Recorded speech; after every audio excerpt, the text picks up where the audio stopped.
សូមស្វាគមន៍មកកាន់ Channel One Second New អាដាមទេសរដ្ឋមន្ត្រីសុនចន្ទថុលមានប្រសាសន៍ថាក្រសួងកំពុងពិចារណាជាមួយក្រុមហ៊ុនទៅលើតម្លៃអុសរថយន្តខូចនៅលើផ្លូវល្បឿនលឿនភ្នំពេញប្រស័យអនុឲ្យបន្ធូរបន្ថយរាជធានីភ្នំពេញយោងតាមការចុះផ្សាយរបស់ក្រសួងព័ត៌មាននៅថ្ងៃទី27ខែតុលាឆ្នាំ2022បានឲ្យដឹងថាអាដាមសុនចន្ទថុលរដ្ឋមន្ត្រីក្រសួងសាធារណការនិងដឹកជញ្ជូនបានមានប្រសាសន៍ថាក្រសួងកំពុងពិចារណាជាមួយក្រុមហ៊ុនទៅលើតម្លៃនៃអរយន្តខូចនៅលើផ្លូវល្បឿនលឿនភ្នំពេញប្រស័យអនុឲ្យបន្ធូរបន្ថយហើយក្នុងសន្និសីទសារព័ត៌មានស្ដីពីសមិទ្ធផលសម្រាប់បានរយៈពេល5ឆ្នាំនៅទ្រឹស្ដីការគណៈរដ្ឋមន្ត្រីប្រសាសន៍របស់អាយដាមសុនចន្ទថុលបានឲ្យដឹងថា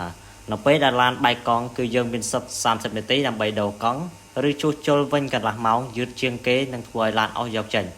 ព្រោះអត់ចង់ទុកនៅលើផ្លូវល្បឿនលឿនទេគឺអាចនឹងគ្រោះថ្នាក់ណាស់នៅពេលដែលឡានបើកល្បឿនលឿន120គីឡូម៉ែត្រក្នុង1ម៉ោងឆោចិត្តអាចបង្កជាគ្រោះថ្នាក់អញ្ចឹងសូមប្រយ័ត្នប្រយែងហើយគ្រោះថ្នាក់នេះក៏មានកងអន្តរាគមន៍របស់ក្រុមហ៊ុនផ្លូវល្បឿនលឿនគេទៅជួយផងដែរអាដាមសុនចន្ទថុល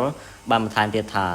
ប្រជាពលរដ្ឋរបស់យើងបានសិក្សារួចហើយគឺថ្លៃណាស់ថ្លៃពេកតម្លៃនឹងក្រសួងក៏បានពិភាក្សាជាមួយក្រុមហ៊ុន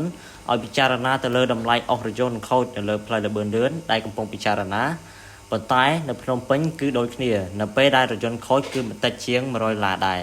ប៉ុន្តែនៅដល់ផ្លូវល្បឿនលឿនអត់ដែលមានស្រែកថាថ្លៃណាស់$100ហើយក៏នៅតែថ្លៃប៉ុន្តែនៅក្នុងភ្នំពេញវិញគឺចង់ថ្លៃជាងនឹងផងទោះបីជាយ៉ាងណាក៏ដោយក្រសួងសាធារណការនិងដឹកជញ្ជូនកំពុងតែពិភាក្សាគ្នាជាមួយក្រុមហ៊ុនឲ្យបញ្ចុះតម្លៃបន្តិចហើយមួយទៀតយើងហាមកុំឲ្យឈប់រយន្តថតរូបនៅតាមផ្លូវដែលយើងឃើញមានបងប្អូនប្រជាពលរដ្ឋរបស់យើងឈប់ថតរូបមានទាំងឈប់នោមតាមផ្លូវទៅទៀតនេះគឺគ្រោះថ្នាក់ខ្លាំងណាស់ល្បឿនពី100ទៅ120គីឡូម៉ែត្រក្នុង1ម៉ោងបើឆោចិត្តគឺញ័រចង់ខ្វាតអញ្ចឹងសូមមេត្តាឈប់ទៅដល់កន្លែង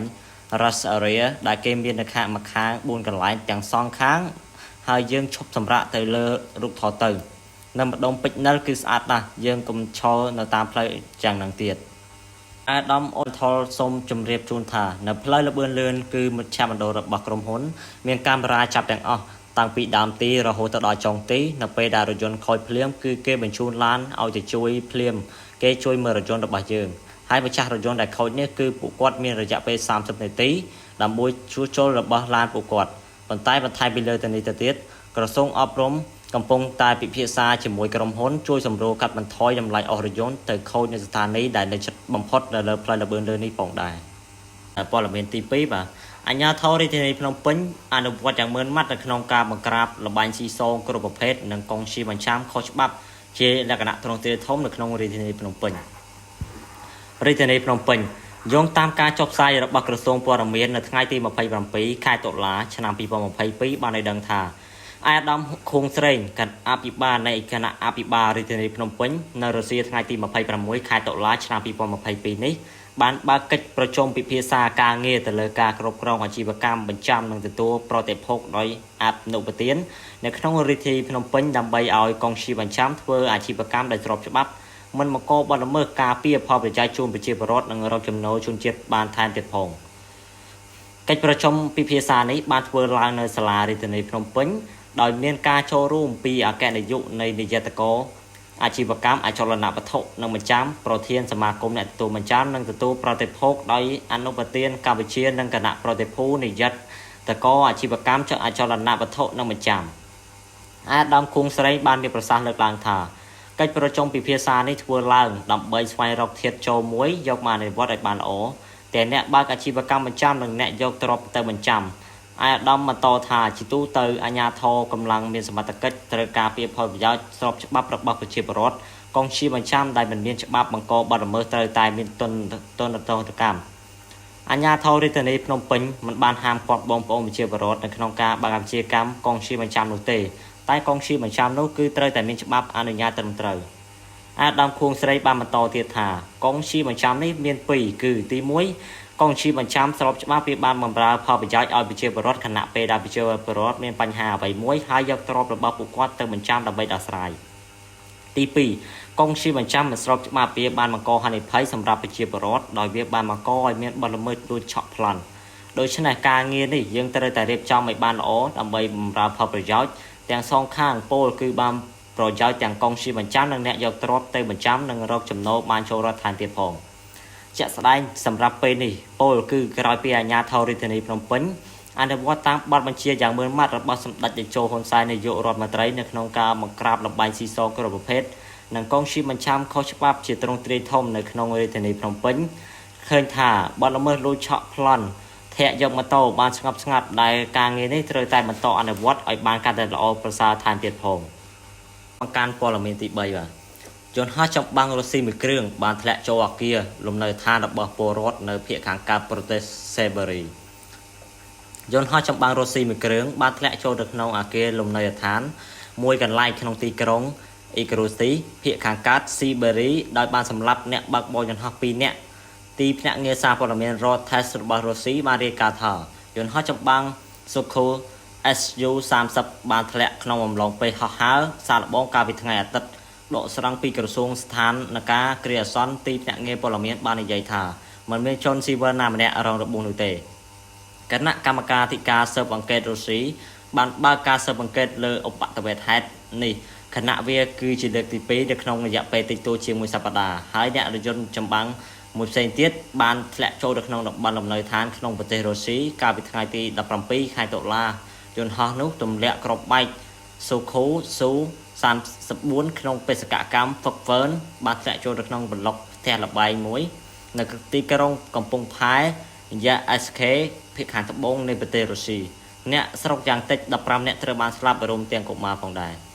ព័ត៌មានទី4បាទអ៊ុយក្រែននិយាយថាខ្លួនបានទម្លាក់តរងពិឃាតដដែលផលិតដោយអ៊ីរ៉ង់ចំនួន223គ្រឿងចាប់តាំងពីពាក់កណ្ដាលខែកញ្ញាអ៊ុយក្រែនបាននិយាយថាខ្លួនបានទម្លាក់យន្តហោះដែលគ្មានបើកមនុស្សបើកពិឃាតផលិតដោយអ៊ីរ៉ង់ចំនួន223គ្រឿងចាប់តាំងពីថ្ងៃទី13ខែកញ្ញាយោធាអ៊ុយក្រែនបាននិយាយការពីថ្ងៃពុធថាខ្លួនបានប្រើប្រាស់មីស៊ីលប្រឆាំងការវាយប្រហារតាមអាកាសយន្តហោះចម្បាំងកាំភ្លើងយន្តនិងអាវុធផ្សេងទៀតដើម្បីកំទេចយន្តហោះគ្មានមនុស្សបើក SZ-136 ដែលជាផលិតផលអ៊ីរ៉ង់ប្រើប្រាស់ដោយរុស្ស៊ីក្នុងការវាយប្រហារតាមអាកាសលើរដ្ឋធានីអ៊ុយក្រែនប្រធានាធិបតីអ៊ុយក្រែនលោក Volodymyr បាននិយាយនៅក្នុងសារវីដេអូមួយកាលពីថ្ងៃអង្គារការពិតនៃការអំពាវនាវរបស់រុស្ស៊ីទៅកាន់ប្រទេសអ៊ីរ៉ង់សម្រាប់ជំនួយបែបនេះគឺការទទួលស្គាល់របស់វិមានក្រឹមឡាងចំពោះការខ្សែធនផ្នែកយោធានិងនយោបាយរបស់ខ្លួនយ៉ាងណាក៏ដោយអ៊ីរ៉ង់បានបដិសេធថាខ្លួនមិនផ្ដល់ឲ្យរុស្ស៊ីនៅយន្តហោះដែលគ្មានមនុស្សបើកដែលប្រើនៅក្នុងការវាយប្រហារនោះទេព័ត៌មានទី5លោក Vladimir Putin បានប្រកាសច្បាប់អាញាសិទ្ធិទៅលើតំបន់ទាំង4ដែលខ្លួនទើបតែកាត់យកពីអ៊ុយក្រែនថ្មីនេះប្រធានាធិបតីរុស្ស៊ីលោក Vladimir Putin បានប្រកាសច្បាប់អាញាសិទ្ធិទៅក្នុងតំបន់អ៊ុយក្រែនចំនួន4ដែលគាត់បានដាក់បញ្ចូលកាលពីថ្ងៃខែមុនមានដូចជាតំបន់ Donetsk, Kherson, Luhansk និង Zaporizhzhiaលោកពូទីនបានប្រាប់សមាជិកក្រុមប្រឹក្សាសន្តិសុខរបស់គាត់ថាវាចាំបាច់ដើម្បីផ្ដល់អំណាចបន្ថែមទៀតដល់សម្ព័ន្ធមិត្តរបស់គាត់នៅភូមិខាងកើតអ៊ុយក្រែនសេចក្តីប្រកាសនេះនឹងអនុញ្ញាតឲ្យអាជ្ញាធរដែលគាំទ្រដោយរុស្ស៊ីអាចធ្វើការដាក់បំរាមគោចររឹបអូសទ្រព្យសម្បត្តិនិងរឹតបន្តឹងការធ្វើដំណើរនិងការប្រមូលផ្ដុំសាធារណៈនានាជំរាបផងដែរថាតំបន់ទាំង4ត្រូវបានរុស្ស៊ីដាក់បញ្ចូលបន្ទាប់ពីការបោះឆ្នោតប្រជាមតិប៉ុន្តែជាក់ស្ដែងលោកពូទីនមិនអាចគ្រប់គ្រងតំបន់នោះបានទេដោយសារតែការតស៊ូយ៉ាងខ្លាំងក្លាពីសំណាក់អ៊ុយក្រែនលោកពូទីនបាននិយាយថាយើងកំពុងតែធ្វើការដោះស្រាយកិច្ចការដ៏លំបាកនិងទ្រង់ទ្រាយធំដើម្បីធានាសន្តិសុខនិងសុខសុវត្ថិភាពរបស់រុស្ស៊ីនាពេលអនាគតដើម្បីការពារប្រជាជនរបស់យើងគាត់បាននិយាយថាប្រព័ន្ធគ្រប់គ្រងរដ្ឋទាំងមូលត្រូវតែរៀបចំដើម្បីគ្រប់គ្រងដល់កិច្ចខិតខំប្រឹងប្រែងនៅក្នុងសង្គ្រាមនេះអាជ្ញាធរដែលគ្រប់គ្រងដោយរុស្ស៊ីនៅក្នុងតំបន់ Kherson បានចាប់ផ្ដើមផ្លាស់ប្ដូរទីតាំងជនស៊ីវិលដើម្បីបញ្ជាការវាយប្រហារពួកគេចង់តាំងលំនៅថ្មីឲ្យពលរដ្ឋរហូតដល់60000នាក់ចំណែកភាគីអ៊ុយក្រែនបាននិយាយថាច្បាប់អាជ្ញាសិទ្ធិនេះនឹងមិនអាចផ្លាស់ប្ដូរអ្វីនោះទេព្រោះពួកគេនឹងបន្តរំដោះទឹកដីរបស់ពួកគេមកវិញព័ត៌មានទី6កូរ៉េខាងជើងបានបាញ់កាំភ្លើងធំរាប់រយគ្រាប់ចូលទៅក្នុងតំបន់ទ្រនាប់ជាមួយកូរ៉េខាងត្បូងយប់មិញនេះអគ្គសេនាធិការចម្រុះអាមេរិក JCS បាននិយាយនៅថ្ងៃពុធនេះថាប្រទេសកូរ៉េខាងជើងបានបាញ់កាំភ្លើងធំចូលទៅក្នុងតំបន់ទ្រនាប់ Buffer Zone ជាមួយនឹងកូរ៉េខាងត្បូងដែលជាតំបន់ត្រូវបានរចនាឡើងដើម្បីកាត់បន្ថយភាពតានតឹងនៅលើទ្វីបកូរ៉េខាងជើងបានបាញ់កាំភ្លើងធំប្រហែល100គ្រាប់ចូលទៅក្នុងសមុទ្រលឿងចាប់ពីម៉ោងប្រហែល10យប់ ថ្ងៃអង្គារនឹងចំនួន150គ្រាប់ទៀតចូលទៅក្នុងសមុទ្រខាងកើតចាប់ពីម៉ោង11យប់នេះបើយោងតាម JCS គ្រាប់កំភ្លើងធំបានធ្លាក់ចូលទៅក្នុងតំបន់ទ្រនាប់ខាងកើតនិងតំបន់ទ្រនាប់ភាគខាងលិចនៃខ្សែបន្ទាត់ព្រំដែនភាគខាងជើងដែលត្រូវបានបង្កើតឡើងនៅក្រោមការកិច្ចព្រមព្រៀងអន្តរកូរ៉េឆ្នាំ2018ស្ដីពីការកាត់បន្ថយភាពតានតឹងផ្នែកយោធាអ្នកនាំពាក្យលោក Petrol នៅក្នុងសេចក្តីថ្លែងការណ៍បាននិយាយថាការបាញ់ផ្លោងកំភ្លើងធំទៅកាន់តំបន់ទ្រនាប់ភាគខាងកើតនិងភាគខាងលិចគឺជាការរំលោភច្បាប់យ៉ាងច្បាស់ក្រឡែតនៃកិច្ចព្រមព្រៀងយោធាថ្ងៃទី19ខែកញ្ញាហើយយើងជំរុញយ៉ាងមុតមមឲ្យកូរ៉េខាងជើងបញ្ឈប់សកម្មភាពរបស់ខ្លួនជាបន្ទាន់ព្រោះការបង្កហេតុបន្តរបស់កូរ៉េខាងជើងគឺជាសកម្មភាពដែលបំផ្លាញសន្តិភាពនិងស្ថិរភាពនៃឧបទ្វីបកូរ៉េនិងសហគមន៍អន្តរជាតិលោកបន្ថែមថាដូច្នេះជាថ្មីម្ដងទៀតយើងកំពុងតែឃើញរឿងនេះកើតឡើងនៅក្នុងរយៈពេលមួយសប្តាហ៍នេះយើងនឹងដឹងអំពីរបាយការណ៍ទាំងនេះហើយយើងនឹងអំពាវនាវឲ្យកូរ៉េខាងជើងបញ្ឈប់រសកម្មភាពបង្កហេតុនិងការគំរាមកំហែងការបាញ់គ្រាប់កំភ្លើងធំចុងក្រោយនេះបានកើតឡើងនៅថ្ងៃរយៈពេល9ថ្ងៃបន្ទាប់ពីកូរ៉េខាងជើងបានបាញ់គ្រាប់កំភ្លើងធំរាប់រយគ្រាប់ចូលទៅក្នុងតំបន់ការពារយោធាកាលពីថ្ងៃសុក្រសប្តាហ៍កន្លងទៅនេះក្រុងខ្យងក៏យ៉ាងណាក៏បានធ្វើការសាកល្បងមីស៊ីលផ្លោងចំនួន8គ្រាប់ផងដែរចាប់តាំងពីចុងខែមុនលោកប៉ាថលបានអំពាវនាវឲ្យទីក្រុងខ្យងយ៉ាងចូលរួមក្នុងកិច្ចសន្ទនាដោយបាននិយាយថាយើងនឹងបន្តជឿជាក់និងបើកចំហចំពោះការសន្ទនាដែលគ្មានលក្ខខណ្ឌជាមួយនឹងកូរ៉េខាងជើងដោយដែលវាបានតាក់ទងទៅនឹងគោលដៅចុងក្រោយរបស់យើងនៅទីនោះដែលជាការរំសាយអាវុធនុយក្លេអ៊ែរពេញលេញនៃឧបទ្វីបកូរ៉េព័ត៌មានទី7យន្តហោះចម្បាំងរុស្ស៊ីមួយបានធ្លាក់ចូលទៅក្នុងអគារកម្ពស់9ជាន់នៅតំបន់ការ៉េសូដារបស់រុស្ស៊ីដែលបានឆក់យកជីវិតមនុស្សចំនួន4នាក់និងរាប់សិបនាក់ផ្សេងទៀតរងរបួសយន្តហោះចម្បាំងរុស្ស៊ីមួយគ្រឿងបានធ្លាក់ចូលទៅក្នុងអគារផ្ទះល្វែងមួយនៅកន្លែងតំបន់ការ៉េសូដាក្នុងភាគខាងត្បូងប្រទេសរុស្ស៊ីកាលពីថ្ងៃច័ន្ទដោយបានសម្លាប់មនុស្សយ៉ាងតិច4នាក់មន្ត្រីក្នុងតំបន់បាននិយាយថាអគារលំនៅឋានកម្ពស់9ជាន់នៅក្នុងទីក្រុង Yazd ត្រូវបានឆាបឆេះនៅក្នុងបណ្ដាភ្លើងដែលបណ្ដាលឲ្យអ្នកស្រុកចំនួន4នាក់ត្រូវបានស្លាប់និងប្រហែល20នាក់ទៀតផ្សេងទៀតបានរងរបួសក្រសួងការពារជាតិរុស្ស៊ីបាននិយាយថាម៉ាស៊ីនរបស់រថយន្តទម្លាក់គ្រាប់បែក Sukhosu